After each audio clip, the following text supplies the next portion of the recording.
ಅಯೋಧ್ಯೆಯಲ್ಲಿ ರಾಮಲಲ್ಲಾ ಲೋಕಾರ್ಪಣೆಯ ನಡುವೆ ರಾಮಬಂಟ ಹನುಮನ ಕ್ಷೇತ್ರದಲ್ಲೂ ವಿಶೇಷ ಸಂಭ್ರಮ ಮನೆ ಮಾಡಿತ್ತು. ಗಂಗಾವತಿಯ ಶಾಸಕ ಕೆಕೆಆರ್ಪಿ ಸ್ಥಾಪಕ ಜನಾರ್ದನ ರೆಡ್ಡಿ ವಿಶೇಷ ಹೋಮ ಹವನವನ್ನ ನೆರವೇರಿಸಿದ್ದಾರೆ.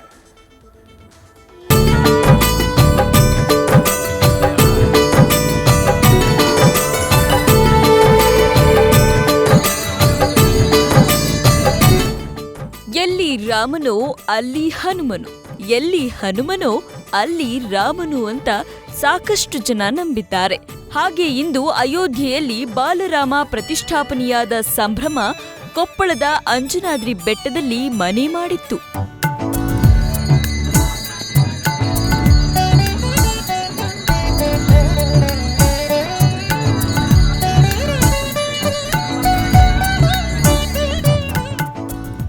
ಹಾಗೂ ವರ್ಣರಂಜಿತ ದೀಪಗಳಿಂದ ಅಲಂಕಾರಗೊಂಡಿದ್ದ ಅಂಜನಾದ್ರಿ ಬೆಟ್ಟ ಥೇಟ್ ಅಯೋಧ್ಯೆಯಂತೆಯೇ ಕಂಗೊಳಿಸಿದೆ.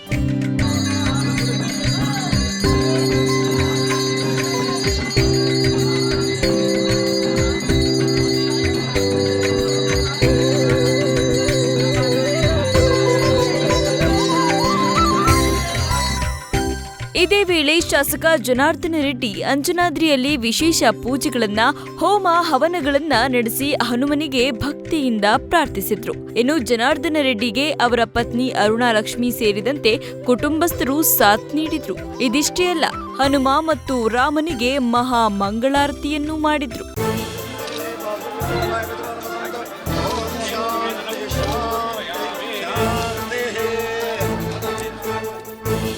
ಅಯೋಧ್ಯೆ ತಿರುಪತಿಯಂತೆ ಮುಂದಿನ ದಿನಗಳಲ್ಲಿ ಅಂಜನಾದ್ರಿಯನ್ನ ದೊಡ್ಡ ಪುಣ್ಯಕ್ಷೇತ್ರವನ್ನಾಗಿ ಮಾಡೋಕೆ ಕೇಂದ್ರ ಮತ್ತು ರಾಜ್ಯ ಸರ್ಕಾರಗಳ ಬಳಿ ಮನವಿ ಮಾಡ್ತೀವಿ. ಲೋಕ ಕಲ್ಯಾಣಕ್ಕಾಗಿ ಹೋಮ ಹವನಗಳನ್ನ ಮಾಡಿದ್ದೀವಿ. ದೇವರು ನನಗೆ ಮತ್ತಷ್ಟು ಶಕ್ತಿ ಕೊಟ್ಟು ನನ್ನ ಕೈಯಿಂದ ಸಾಕಷ್ಟು ಪುಣ್ಯ ಕಾರ್ಯಗಳನ್ನ ಮಾಡಿಸಲಿ ಅಂತ ದೇವರಲ್ಲಿ ಪ್ರಾರ್ಥಿಸಿದ್ದಾರೆ.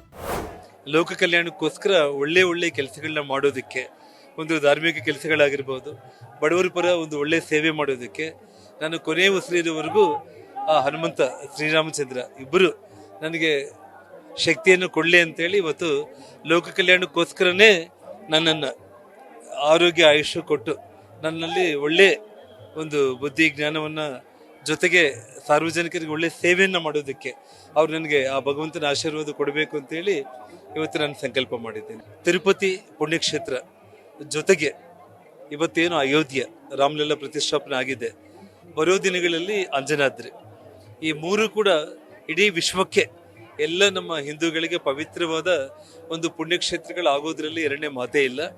ಹಾಗಾಗಿ ಅಂಜನಾದ್ರಿ ಕೂಡ ತಿರುಪತಿ ಅಯೋಧ್ಯೆ ಮಾದರಿಯಲ್ಲೇ ಆ ಮಟ್ಟಕ್ಕೆ ಇವತ್ತು ರಾಜ್ಯ ಮತ್ತು ಕೇಂದ್ರ ಸರ್ಕಾರಗಳ ಸಹಕಾರದಿಂದ ನಾನು ಖಂಡಿತವಾಗ್ಲೂ ಕೂಡ ಮಾಡೇ ಮಾಡ್ತೀನಿ ಅನ್ನುವಂಥ ಒಂದು ನಂಬಿಕೆ ನನಗಿದೆ. ಇನ್ನು ಬೆಳಗ್ಗೆಯಿಂದಲೇ ಸಾಕಷ್ಟು ಭಕ್ತರು ಅಂಜನಾದ್ರಿಗೆ ಆಗಮಿಸಿ ಹನುಮನ ದರ್ಶನ ಪಡೆದಿದ್ದಾರೆ. ಸಂಜೆ ಮತ್ತಷ್ಟು ಕಾರ್ಯಕ್ರಮಗಳು ಆಯೋಜನೆಗೊಂಡಿದ್ದು ಅಯೋಧ್ಯೆಯಂತೆ ಅಂಜನಾದ್ರಿಯಲ್ಲೂ ಸಂಭ್ರಮ ಮನೆ ಮಾಡಿರುವುದಂತೂ ಸತ್ಯ.